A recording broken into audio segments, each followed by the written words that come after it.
angisazi ukuthi uMalema wathini emva kwe-media briefing, kodwa ngiyakhumbula ukuthi uMalema wamgxeka uMkhwanazi.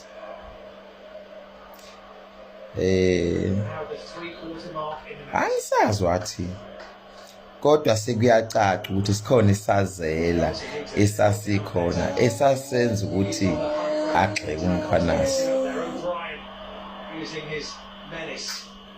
Kanti futhi uMalema before agxeke uMkhwanazi wake wathi hey, uMkhwanazi is a good police, emncoma ngokuthi uyiphoyisa la ngempela, ngisho iphocha yakhe. What if